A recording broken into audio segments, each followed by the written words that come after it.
But ma'am, Don't assume my gender. Yeah, don't do that. Don't assume your gender. What are your pronouns then? They and Z and princess. Princess? Damn. False victim groups like these people. I know you're so oppressed, my dears. I know life is so hard for you. You have to live in the richest, most equitable, most just country in the history of the world. You have to get a college education. You have to voluntarily go to lectures. It's so awful. I can't imagine that, you know, the people who are in war-torn nations, they must truly pity you. Goodbye then. Do you know what the leading cause of death for pregnant people is? Pregnant people? Mothers? Women? If you'd like to call them mothers, not all of them are mothers, but if you'd like to call them that. What are they if they're not mothers? They're pregnant people. What people other than mothers are pregnant? Does it bother you to use inclusive language? I prefer to use precise language. It's interesting because you come into this conversation, you know, trying to hold this moral superiority, but then I try to be moral when I can, but I... Right, but when I use inclusive language, which it only takes a couple extra syllables to use inclusive language. To include and who? It seems to include people who don't, identify as women but can become pregnant. So what is your formal education background? I was at UCLA in political science and then Harvard Law School. You wouldn't consider yourself an expert in sociology? I mean, I don't consider sociology a particularly expert field, but go ahead. I think I'm able to read a sociological study. What I'm getting at is that you're not considered an expert in sociology, psychology, gender studies. If you want to take issue with the argument, I would urge you not to use the argument from authority, which is somebody has a PhD by their name, they know what they're talking about. That's a dumb argument. I don't need a 7-year degree in sociology to know bullshit when I hear it. You're also offering kind of an unqualified opinion on a lot of these topics. See, again, you're just making the argument from authority. I don't think slapping a PhD from Ferris State next to your name makes you an expert in all things in the field in which you propose to speak. Either my argument's good or my argument's bad. Citing to my credentials is a really bad way of making an argument.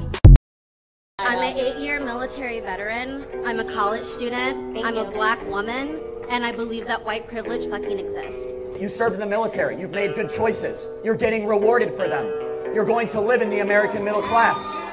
What privilege do I have that you don't have that is based on skin color, not on wealth or socioeconomic status? Name one thing that you can't do that I can do. I don't know. I can't make a whole fucking dollar. What? You can't? Why? Oh my God. There's so many different ways they sell you your oppression, and she has purchased all of them today. So right now we are on sexism, right? So she's saying that I can't make a full dollar. Yes, you can. What frustrates me is you served our country, which deserves to be applauded, and you have lived a life of a victor, and you have the gumption to tell me you're a victim without evidence. You were not able to cite one thing that you cannot do that I can do. So you're actually the reason why people like us can't do well, because they've sold you our oppression and you bought it. Blacks were doing better under the Jim Crow era. If you acknowledge the oppression of other people, we can heal from it. No, we can't. But if you want to ignore it, we won't have anything happen. That's not how this works. Dialogue and acknowledging things doesn't make us suddenly rich. I am. He's the CEO of the Weather Channel now. I was the founder of the Weather Channel, not the co-founder. And I'm glad you did, because I am addicted to the Weather Channel. I watch a lot of cable news. Now, hold on just a minute. I'm not done. And CNN has taken a very strong position on global warming that it is a consensus. Well, there is no consensus in science. Science isn't a vote. Science is about facts. And if you get down to the hard, cold facts, there's no question about it. Climate change is not happening. There is no significant man-made global warming now. There hasn't been any in the past, and there's no reason to expect any in the future.